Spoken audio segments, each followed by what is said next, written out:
Here's a statement that might make Canadiens fans uncomfortable. Joshua Roy's career could be hanging by a thread, and this upcoming season might be his last real shot at NHL relevance. Last season's training camp told a brutal story about expectations versus reality.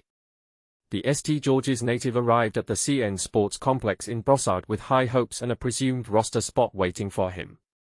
Instead, he watched helplessly as Emil Heineman and Oliver Kapanen consistently outshined him on the ice, ultimately earning their way past him in the depth chart. The result?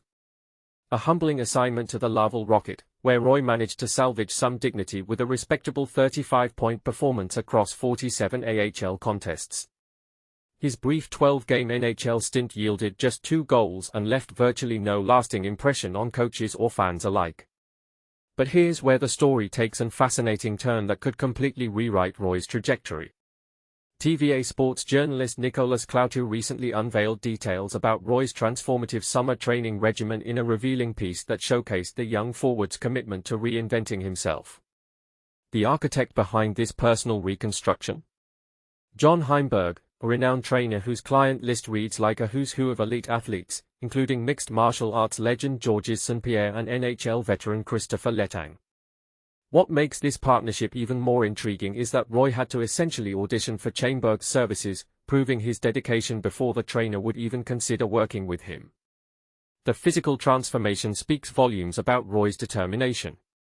Chaimberg guided the 22-year-old through a complete body composition overhaul, helping him shed 14 pounds from his previous 204-pound frame down to a lean 190 pounds. This wasn't just about losing weight. It was about addressing the specific feedback Roy received at season's end regarding his need to inject more speed and urgency into his playing style. Chaimberg's assessment of Roy's summer work ethic was nothing short of glowing, even dubbing him the standout performer among all his summer trainees. And this is the part most people miss: Roy's window of opportunity might actually be wider than it initially appeared. The roster landscape has shifted dramatically since last season's disappointments. Heineman, the player who essentially pushed Roy out of contention, was shipped off to the New York Islanders as part of the significant Noah Dobson trade. However, the Canadiens didn't leave that void unfilled, acquiring promising sophomore Zachary Bolduc from the St. Louis Blues, bringing with him considerable expectations and an impressive track record that could make Roy's path back to the NHL even more challenging. The departure of veterans Christian Dvorak and Joel Armia has theoretically created additional forward positions, but Roy faces stiff competition from players who are equally desperate to prove their worth. Joe Veleno represents perhaps the most intriguing comparison case. The former first-round selection was granted exceptional status back in 2015, allowing him to compete in the QMJHL at the remarkably young age of 15. Veleno openly acknowledges that this early success may have led to complacency in his development. His NHL journey with the Detroit Red Wings failed to live up to expectations, leading to a trade to Chicago in March 2025, followed by another move to Seattle, and ultimately a buyout that left him searching for a fresh start. His one-year, one-way contract with Montreal carries a modest $900,000 average annual value, representing a significant salary reduction that underscores his determination to rebuild his reputation. Samuel Blais brings a different type of experience to the competition. Despite appearing in parts of 8 NHL seasons and earning a Stanley Cup ring with the Blues during their 2018-19 championship run, Blais has never managed to secure consistent NHL employment for an entire campaign. His most recent season was spent entirely in the AHL with the Abbotsford Canucks, where he contributed 19 points across 23 playoff games while accumulating 70 penalty minutes and helping his team capture the AHL championship.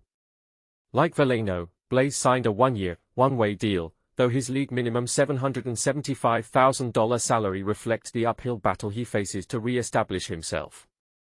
But here's where it gets controversial: is Roy actually in a better position than either Veleno or Blais, despite his struggles? The urgency factor cannot be overlooked in Roy's situation. He's entering the final year of his entry-level contract, making this season absolutely critical for his future earning potential and career trajectory. According to Puckpedia, Roy will become a restricted free agent following this season with a qualifying offer of $813,750. If he harbors any ambitions of securing a more lucrative contract extension, whether with Montreal or elsewhere, he must demonstrate significant improvement and consistent NHL-caliber performance immediately. The competition extends beyond the veteran additions, as Roy must also contend with other promising young forwards vying for limited roster spots. Oliver Kapanen, who initially started last season with the Canadiens before being loaned back to Timrå IK in Sweden, used his European assignment effectively. During his time with the Swedish club, Kapanen not only received substantial even-strength playing time but also gained valuable experience on special teams units. His brief return to Montreal for 3 playoff contests, where he managed to record an assist despite limited ice time, demonstrated his readiness to contribute when called upon. Owen Beck represents another compelling storyline in this youth movement. The 21-year-old appeared in 12 regular season games with the Canadiens, managing 1 assist while gaining valuable NHL experience.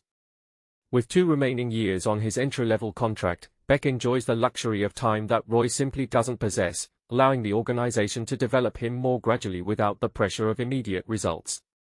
As head coach Martin St. Louis aptly noted, there are indeed available seats in his lineup configuration, setting up what promises to be one of the most competitive training camps in recent memory. The central question facing Roy is whether his dramatic physical transformation and renewed mental approach will translate into the on-ice improvements necessary to not just secure a roster position, but to maintain it throughout the season.